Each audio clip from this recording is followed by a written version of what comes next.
c'est l'empreinte que nous, citoyens, laissons aux générations futures.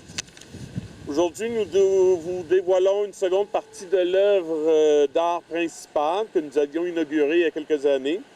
C'est l'ajout de 3 nouvelles oies qui viennent encadrer le mât principal. Ces œuvres viennent souligner la migration biannuelle de ces oiseaux sur notre territoire. Qui n'a pas pris quelques instants pour admirer ces volées d'oies qui traversent notre territoire au printemps ou à l'automne? C'est dans cet esprit que la ville de Beaupré tient à inciter les gens à prendre quelques instants pour réfléchir à la symbolique de ces mosaïques dans une place dont le nom est souvent galvaudé de ces temps-ci, c'est-à-dire la place de la Liberté. L'œuvre d'art dont la symbolique sera expliquée davantage par l'artiste, M. Giovanni Gerometta, se veut un héritage que nous laissons aux générations futures. Cet héritage construit notre patrimoine et reflète qui nous sommes. Ce caractère identitaire nous guide dans nos choix et dans nos gestes au développement de notre milieu.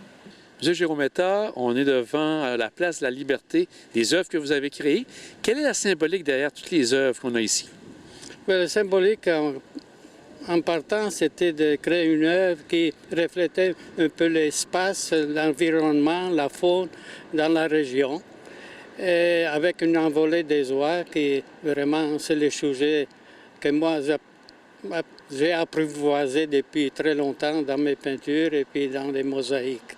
Alors c'était ça un peu l'idée de cette œuvre. Avec la mosaïque à l'extérieur, disons, c'est plus résistant que la peinture. Et puis c'était ma profession à 100% depuis très longtemps.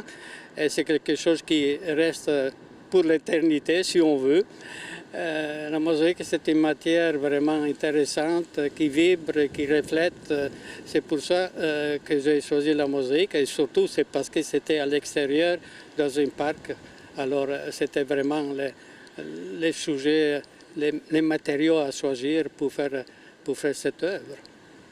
Vous avez été approché à quel moment par la ville de Beaupré pour faire tout ça? Parce que ça a dû être quand même assez long à préparer. Oui. Bien, en fait, en parlant avec les maires, une fois, il m'a dit, tout le monde, pas tout le monde, il y a des places qui ont des mêmes mosaïques, des places publiques, en plusieurs places, des œuvres assez monumentales. Alors, la ville de Beaupré n'a rien dans ce sens-là.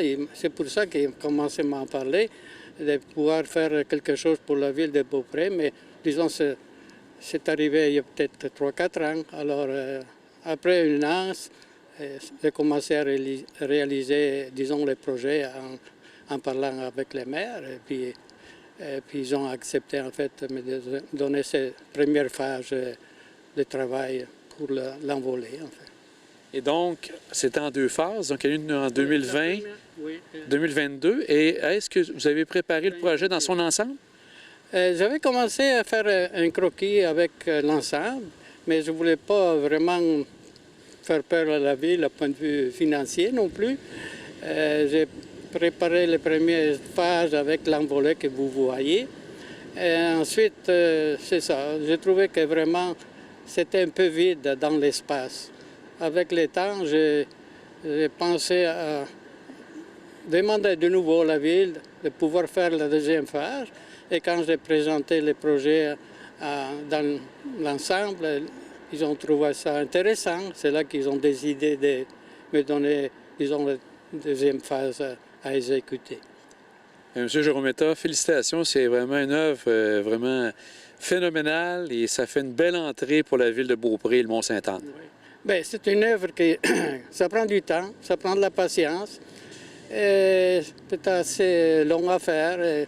Je trouve que ça vaut la peine des fois de prendre le temps et réfléchir à quoi qu'on fait avec une vision à long terme. C'est pour ça.